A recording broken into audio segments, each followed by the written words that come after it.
Namdev Shastri ऑफिशियलला subscribe करा. सिद्धांत ऐका, आनंदी, निर्भय व सुखी व्हा. धन्यवाद.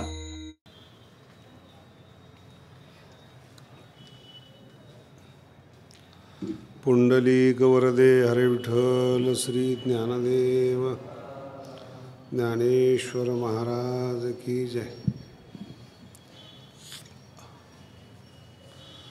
11वा आणि 12वा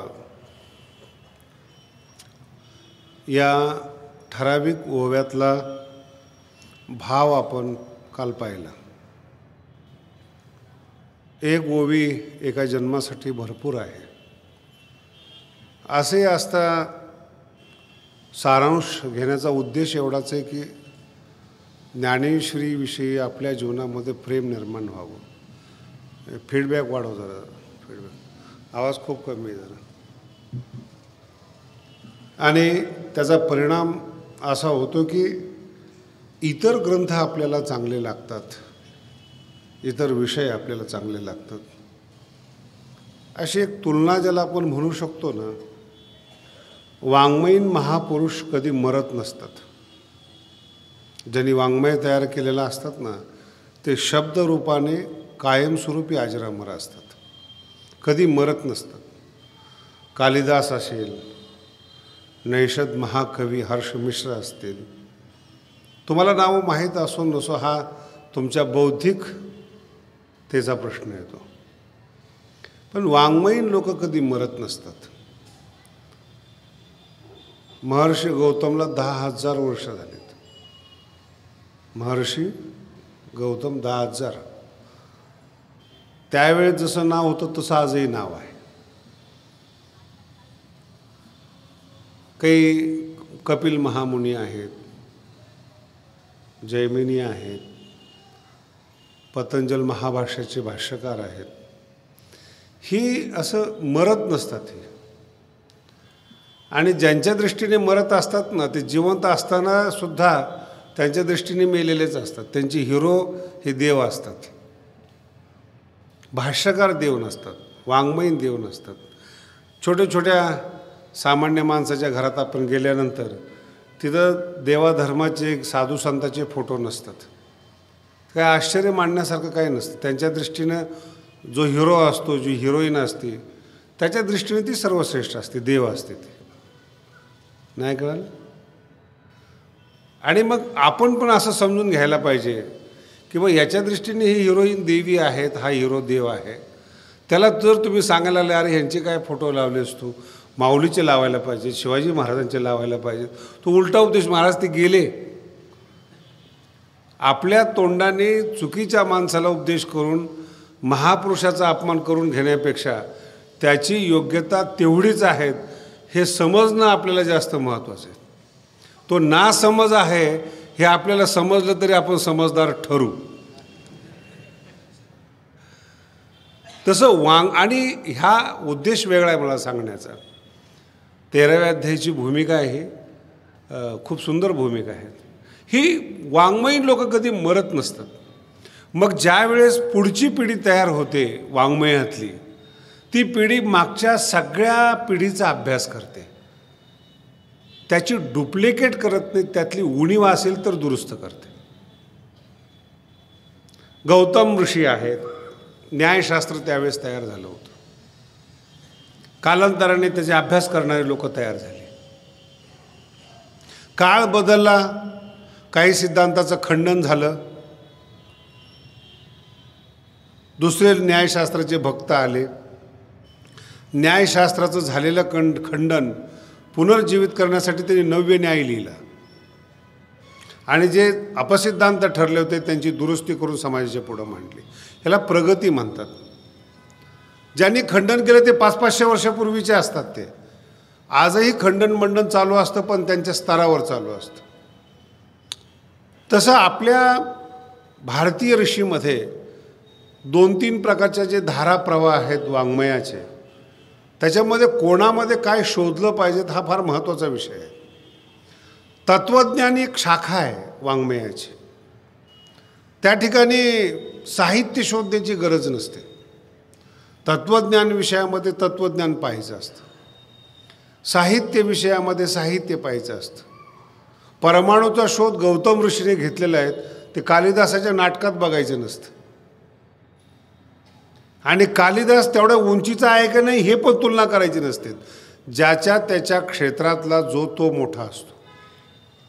अर्थ लक्षात ठेवा, माझा बोलण्याचा अर्थ लक्षात ठेवा. मग ह्या प्रवाह असतात, साहित्य प्रवाह आहेत, काव्य प्रवाह आहेत, तत्त्वज्ञानाचा प्रवाह आहेत. आणि क्वचित एखाद्यामध्ये या तिघाचा संगम होतो. पृथ्वी जन्माला आल्यापासून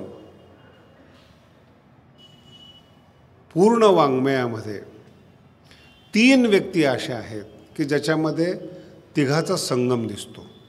जिथे काव्य आहे, जिथे साहित्य आहे आणि ज्या ठिकाणी तत्त्वज्ञान आहे, हे तिन्ही प्रवाह एका ठिकाणी. याला खूप उच्च भाषेत सांगायचं म्हटलं तर कळायला अवघड जाईल. आपल्या भाषेत जर बोलायचं म्हटलं तर संप्रदायाच्या भाषेत, तर एका माणसामध्ये 3 गुण नसतात. कोणते 3 गुण? एक तर वाजवता येईल, तो कोणालाही वाजवू शकतो, हा भाग सोडून द्या. एक तर त्याला गाता येईल, तर गाता येणाऱ्याला वाजवता येत नाही. पण संगम एखाद्या व्यक्तीमध्ये गातो सुद्धा, वाजवतो सुद्धा, मग कीर्तन करता येणार नाही. नाही महाराज, एखादा कीर्तन करू शकतो पण तो विद्वान नसणार. 3 गुण एकत्र येते. क्वचित जर माऊलीने कृपा केली तर तो ज्ञानेश्वरीमध्येही तेवढा विद्वान असेल, गाण्यामध्येही तेवढा विद्वान असेल, वाजवण्यामध्ये विद्वान असेल. क्वचित आहे, अजून तर तसं झालं नाही आपल्या 700 वर्षामध्ये. 3 गुण संपन्न असणार आहे की तो वाजवतो सुद्धा, कीर्तनसुद्धा करतो, विद्वानसुद्धा आहे. पण होऊ शकतो. माऊलीच्या कृपेमध्ये काय होऊ शकत नाही असं नाही. आणि एखाद्या व्यक्ती जर म्हणला मला तिन्ही येतं ना, त्याला तिन्ही नीट समजत नाही असा अर्थ होतो. तिन्ही विषय त्याचे मजबूत नाही असा अर्थ होतो. थोडं सगळं येतं, हा विषय थोड्याचा नाही, निष्णात असण्याचा विषय. पहिले व्यक्ती हर्ष मिश्र आहेत. हर्ष मिश्र जे काव्यामध्ये अत्युच्च आहेत. नैषद नावाचं काव्य लिहिलेलं आहे त्यांनी. नल दमयंतीची प्रेमकथा आहे. आणि ज्याप्रमाणे ज्ञानेश्वरीला मराठी भाषेतला आपण सर्वोत्कृष्ट दागिना मानतो, तसं संस्कृत साहित्यामध्ये सर्वोत्तम काव्य म्हणजे नैषद काव्य आहेत. नल दमयंतीची प्रेमकथा आहे. आणि एक भाषा असते बोलण्याची, आपल्याला येणार आहेत या अध्यायामध्ये. भाषा असते बोलण्याची, ऐकत जावं असं वाटतं. शब्दाला शब्द असं एखादं मनोहर एखादं दृश्य पाहतो, असं एखाद्याच्या मुखातून ते शब्द निघतात. वेळ कळत नाही, काळ कळत नाहीत. शब्दाला शब्द लागलेले असतात. एकमेकाचे शब्द जणू काही नातेवाईक म्हणून आपल्या पुढं आलेले असतात. प्लेन शब्द म्हणतात, असं ऐकावंसं वाटतं त्यांना. त्याच्यामध्ये साहित्य, अलंकार, भावार्थ, कोट्या, सगळे रस त्याच्यामध्ये आलेले असतात. आणि दुसरा ग्रंथ आहे हर्ष मिश्राचा खंडन खंड खाद्य. हा तत्त्वज्ञानातला, वेदांतातला सगळ्यात मोठा ग्रंथ मानला जातो. जेवढे हर्ष मिश्रापर्यंत 7व्या शताब्दीमध्ये मांडले जातात, ते काही 12व्या शताब्दीमध्ये मानतात, शताब्दी कोणतीही असो, त्यांच्यापर्यंत जेवढे तत्त्वज्ञान झाले 12च्या 12 दर्शनकार, सगळ्याचं ज्यांनी धुवा उडवला त्याचं नाव आहे खंडन. ते ग्रंथाचंच नाव आहे खंडन खंड खाद्य. जेवढे 12 दर्शनकार आहेत त्यांना खाणं हे ज्याचं काम आहे त्याचं नाव आहे खंडन. मंडन केलंच नाही ते. न्याय असो, वेदांत असो, सगळं असो, सगळ्याचा धुवा उडवला आहे त्यांनी. खंडन खंड खाद्य हे समजणं अवघड आहे बरं का ग्रंथ. याचं खंडन केलेलं आहे त्यांनी, रीतशीर खंडन केलेलं आहे. आणि हे 2 करून तिसऱ्यांदा पुन्हा एक श्लोक सांगितलेला आहे त्यांनी. मी हे जरी करत असलो तरी मानासाठी करत नाही, मी समाधीमध्ये मी मस्त असतो. म्हणजे हर्ष मिश्र हे समाधीयुक्त होते, नलदमयंतीची प्रेमकथा लिहिणारे होते, आणि शिवाय खंडनसारखा ग्रंथ लिहिणारे. हे चुकून पहिल्यांदा तयार झालेले व्यक्तिमत्व आहे. कालिदासामध्ये वेदांत नाही आहे, ब्रह्मसत्य जगन्मिथ्या म्हणणार नाही, ती शकुंतलाच सुंदर म्हणणार. त्यांचा ग्रंथ आहे तो. माग आहेत, भारवी आहेत, हे जे मोठे मोठे ग्रंथकार आहेत यांचे ठराविक विषय ठरलेले आहेत आणि त्याच्यामध्ये दुसरं बघायचं नाही. आणि आपल्याला सगळ्यात वाईट खोड तीच आहे. एखादा चांगला कीर्तनकार असेल ना, तर कीर्तनकार झाल्यानंतर आपण विचारतो त्याला कसं कीर्तन वाटलं. कीर्तन छान आहे, स्वर नाही हो. एखादा गायकाने कीर्तन केलं, कसं वाटलं कीर्तन, आवाज फार गोड आहे, वक्तृत्व नाही. कशाला बघतो त्याच्यामध्ये वक्तृत्व. आता भीमसेन जोशी कीर्तन करत नाही, हा काय आपला दोष आहे का. त्याचा एक विषय ठरलेला आहे, तो आपल्या दृष्टीने तो पाहता आला पाहिजे. त्याचं गाणं आपल्याला कळालं पाहिजे, राग आपल्याला कळाले पाहिजेत. नाही कळलं तरी राग कळला पाहिजे बरं का. ना जर कळत नसेल तर त्याचा राग आपल्याला कळत नसेल तर आपल्याला आपला राग यायला पाहिजे, का कळत नाही.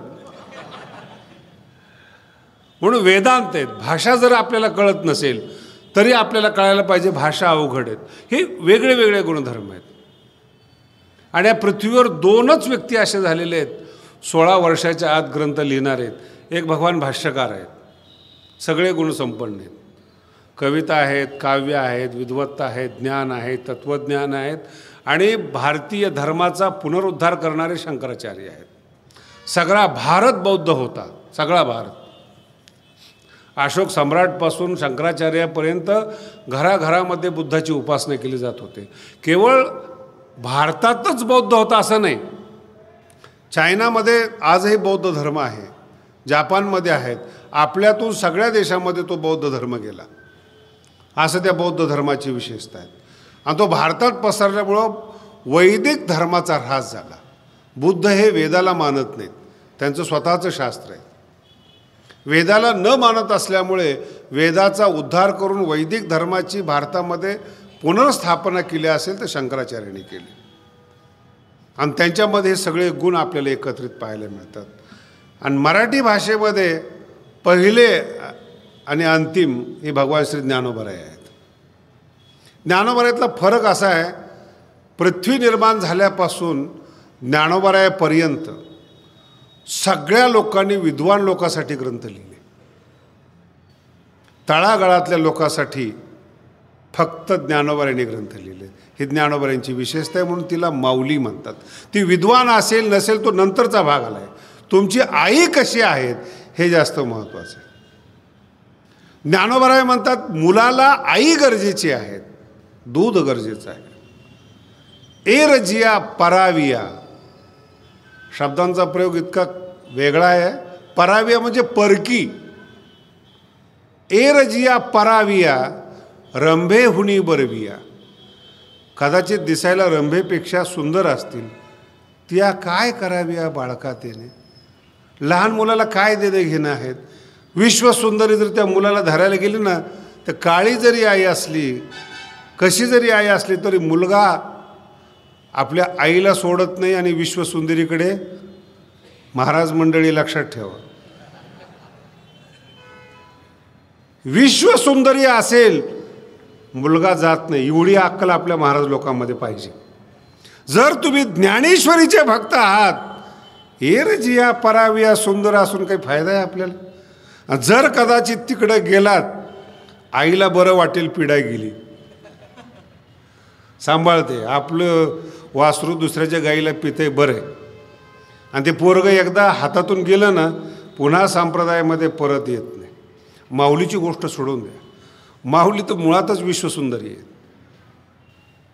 काय वर्णन आहे, काय म्हणे महाराज. ते जे साहित्य आहे, जसं नैषध काव्य, तसं ज्ञानेश्वरीमध्ये आता वाचली तर कळेल ना.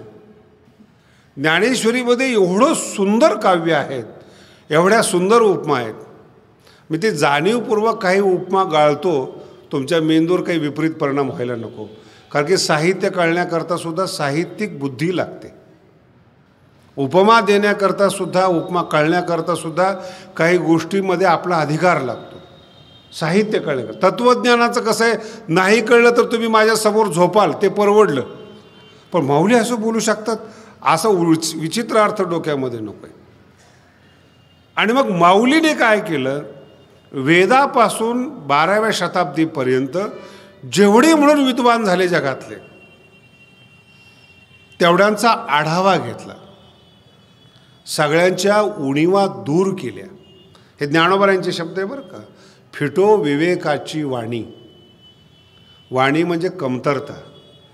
जर काही मागे आणि पुढे एखाद्या विद्वानाच्या लेखणीमध्ये काही कमतरता आली असेल, लिखाणामध्ये विवेकामध्ये काही उणीव निर्माण झाली असेल, तर माझ्या ज्ञानेश्वरीनं विवेकाची उणीव फेडून काढावी. फिटो विवेकाची ही भाषा एवढ्या मगरुरीची भाषा आहे, तुम्हाला अंदाजसुद्धा येणार नाही या गोष्टीचा. कोणी काय शिकवलं काही माहीत नाही. हे विषय आपल्याला हळूहळू पुढे येतील तुम्हाला. म्हणून ज्यावेळेस आपण ह्या गोष्टीचा अभ्यास करतो, याचं एकत्रीकरण ज्ञानोबाने 13व्या अध्यायामध्ये केलेले आहेत. सगळे शास्त्र एकत्रित घेतलेले आहेत. मराठीमध्ये मनुष्य अजून जन्माला यायचा आहे की ज्यांनी आव्हान करावं की मला ज्ञानेश्वरीचा एक विषय समजला आहे म्हणून. एक विषय मी मागे तुम्हाला कितीतरी विषय सांगितलेत की गणपतीचं रूपकच कळत नाहीत. गणपतीच्या रूपकामध्ये जगातलं जेवढं साहित्य आहे, सगळं साहित्य गणपतीमध्येच आणून बसवलेले आहेत. कोणती मीमांसा कुठे आहे, कोणते हात कुठे आहेत, माझं मीमांसा दोन्ही अवगमलिया श्रवणस्थानी बोध बदामृत, आणि इतके विचित्र आहेत की माणूस कल्पना करू शकत नाहीत. आता शंका घेऊन तुमचं मेंदू खराब करायला नको, कळायला पाहिजे.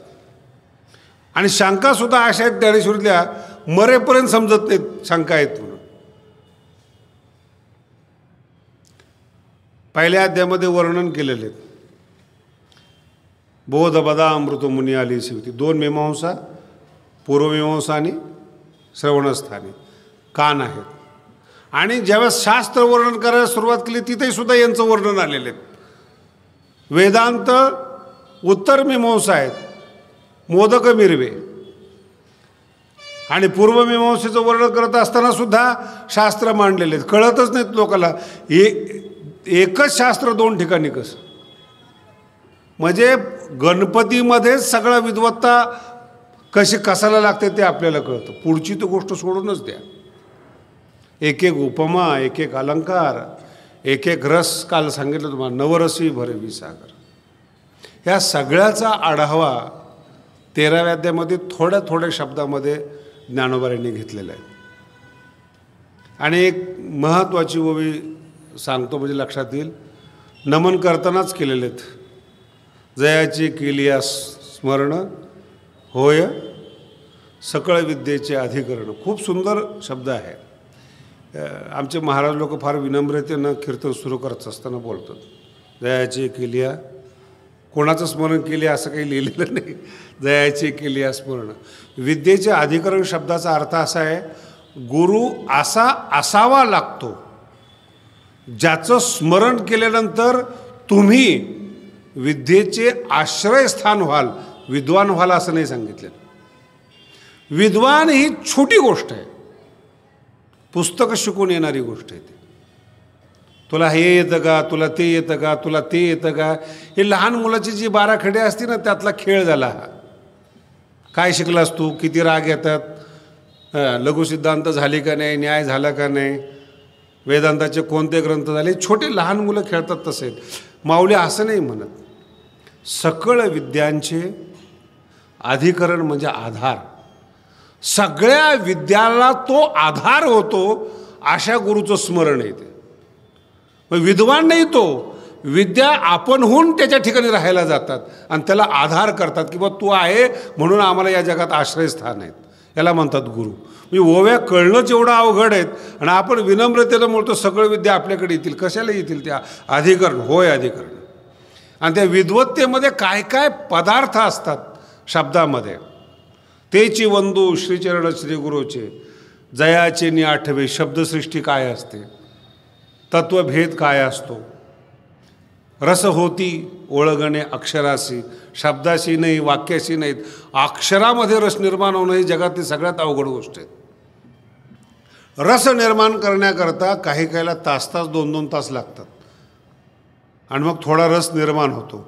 अक्षरात रस निर्माण करणं ही काही सामान्य बाब नाही आहे. सगळ्या शास्त्रांचा शब्दसृष्टीचा आढावा आहे आणि सगळे शास्त्र जे आहेत वेदापासून आजपर्यंत ज्ञानोबरायपर्यंत तयार झालेले त्यांचा आलेख केलेला आहे. इदम शरीरम कौंतेय क्षेत्रम इत्यभिधीयते. अर्जुनाला भगवान श्रीकृष्ण सांगतात हे जे शरीर आहे ना हे क्षेत्र आहे. दोन शब्द आहेत. क्षेत्र, क्षेत्र शब्दाचा मराठीचा अर्थ होतो शेत. शेत म्हणजे काय?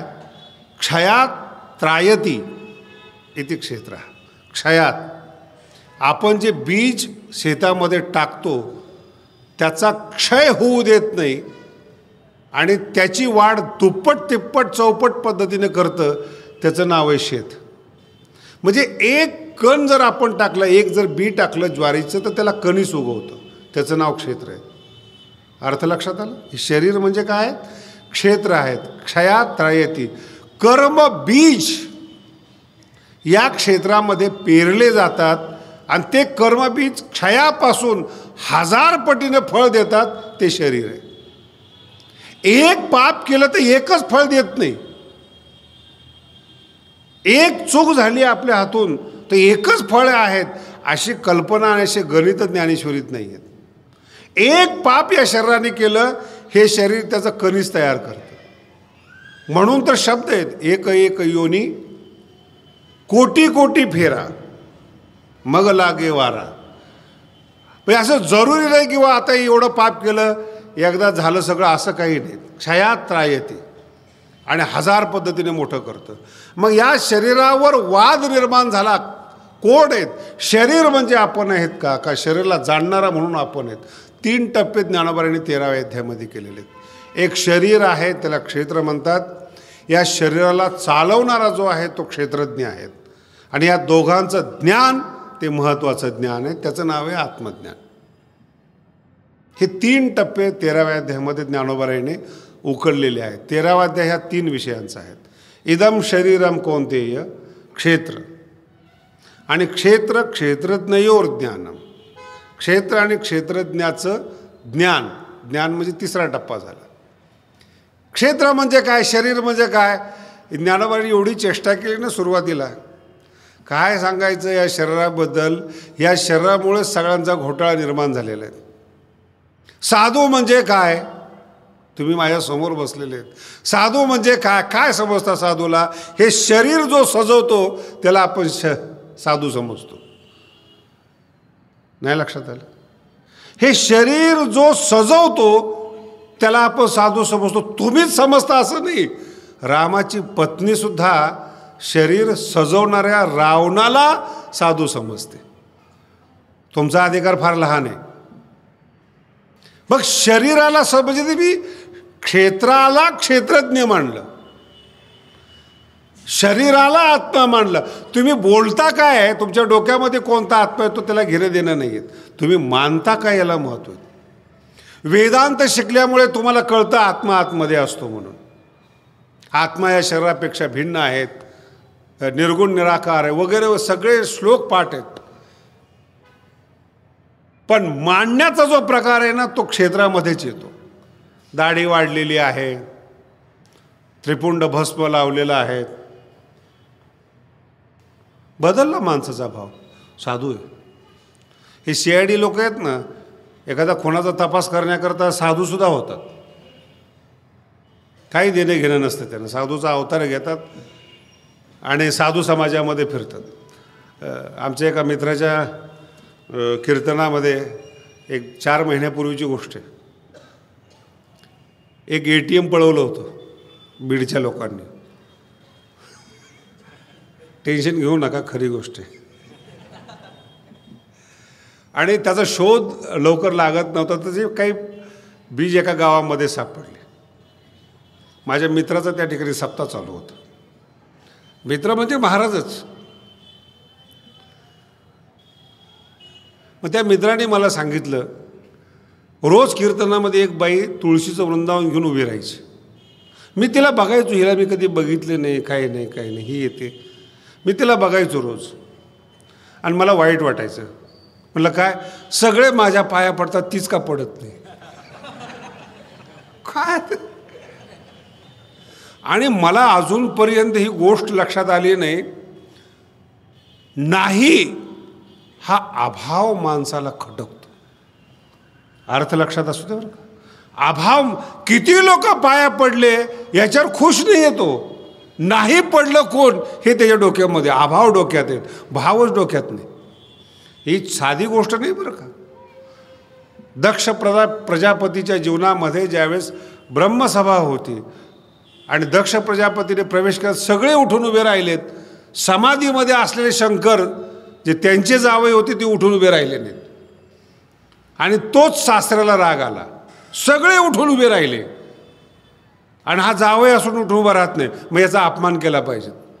आणि अपमान करण्याकरता नवीन प्लॅनिंग. म्हणजे एखादा माणूस सप्ताह करतो ते यज्ञ करतात. यज्ञामध्ये सगळ्याला निमंत्रण दिलं, शंकराला दिलं नाहीत. यज्ञ कशाकरता केला? अपमान करण्याकरता.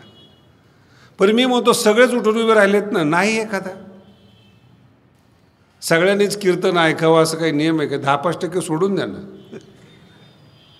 नाही आवडले एखाद्याला, अपमान, अभाव लक्षात राहतो. हा म्हणला रोज वृंदावन घेऊन उभी राहते, का पाया पडत नाही? आणि काल्याच्या दिवशी तिच्याजवळ वृंदावन नव्हतं म्हणे, हातात काठी होती, त्या एकाला मारत होती म्हणे. ती मी गेला, ही बाई तर 7 दिवस वृंदावन घेऊन उभी राहिली आणि आज आमच्या गावातल्या माणसाला मारते. मी तिथे गेल्यानंतर कळलं ती इन्स्पेक्टर होती. आणि बरोबर 7 दिवस तुळशी वृंदावन डोक्यावर घेऊन त्या गावातल्या घराचा, राहत्याचा सगळा शोध घेतला आणि पकडलं आणि त्या गावातच त्याला झोडपलं. आता वृंदावन घेणं हे खरं होतं का तिचं वास्तविक रूप खरं होतं?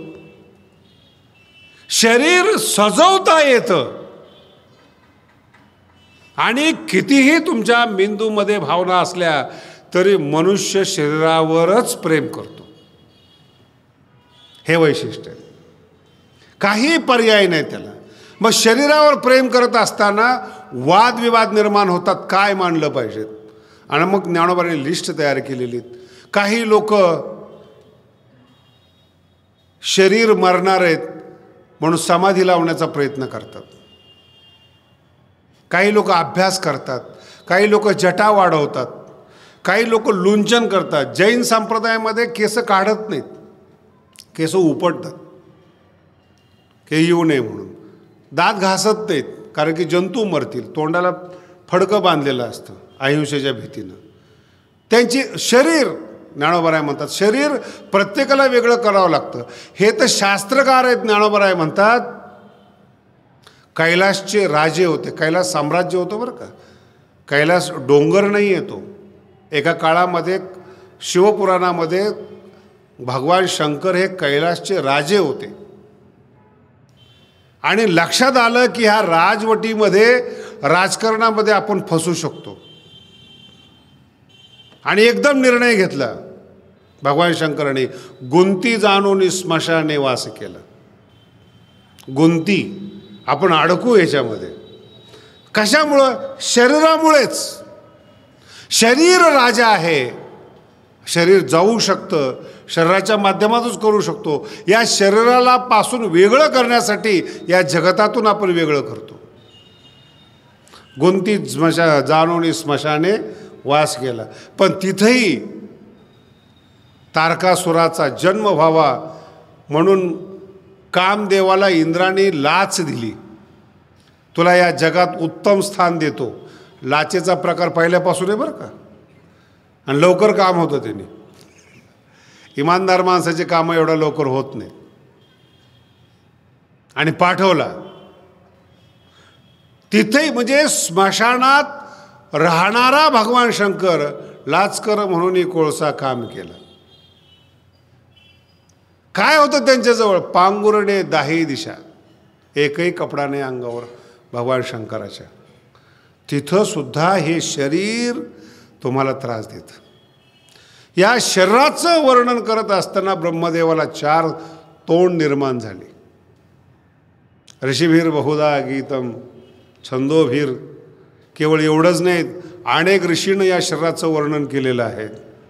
छंद निर्माण झालेले आहेत, उपनिषद निर्माण झालेले आहेत, स्मृती निर्माण झाले आहेत आणि वाद निर्माण झालेले आहेत. हे वाद मी तुम्हाला फारसे सांगत नाहीत. एकाचं म्हणणं हे शरीर प्राणावर चालतं, प्राणाची घरी अंगिरावती भाऊचारी, व्यान उदान आपण समान हे त्याचे भाऊ आहेत. रात्रंदिवस या शरीरामध्ये काम करणारा प्राण आहेत. तो असला तर हे शरीर आहे, प्राण गेले की संपलं. काही काळवादी आहेत, काही संकल्पवादी आहेत. भगवान श्री ज्ञानोबांनी सगळ्यांचा आढावा घेतलेला आहे. सगळे जिवंत ज्ञानेश्वरीमध्ये केलेले आहेत, गेलेलं नाही कोण. आणि काल तुम्हाला सांगितल्याप्रमाणे निसर्गतः आता जे लोक आहेत नाही, काही नवीन लोक नाही बरं का. पाऊस कसा पडतो? नैसर्गिक. चंद्र आकाशातच का राहतो? नैसर्गिक, स्वाभाविक. याला नैसर्गिक मानणारी लोक आहेत, ती सगळं ज्ञानेश्वरीमध्ये आलेले आहेत. आणि ज्ञानोबाला सगळं माहिती आहे, आपल्याला माहीत नाही, हे दुर्भाग्य आहे. प्राणवादी आहेत, संकल्पवादी आहेत, जीवेश्वरवादी आहेत, काळवादी आहेत. तरुणपणामध्येच माणसाला लग्न करावं वाटतं. 100 वर्षाचं झाल्यानंतर लग्न का करू शकत नाही? काळ. न्याहाळी पा केवडा पसरला असे चवडा, करोनी माझी वडा आकार गजू. काळ. हे सगळ्याचं वर्णन सांगितल्यानंतर भगवान कृष्ण सांगतात, हे शरीरामध्ये 36 घटक आहेत. आपल्यालाही माहीत नसतात बरं का कशी चालते शरीर. जन्माला आल्यापासून शेवटच्या क्षणापर्यंत आपल्याला आपलंच ज्ञान नसतं, दुसऱ्याचं काय ज्ञान असणार आहे आपल्याला. आपण अभिमानाने म्हणत असतो तुला ओळखतो मी, स्वतःला ओळख अगोदर. नामदेव शास्त्री ऑफिशियलला सबस्क्राईब करा. सिद्धांत ऐका. आनंदी, निर्भय व सुखी व्हा. धन्यवाद.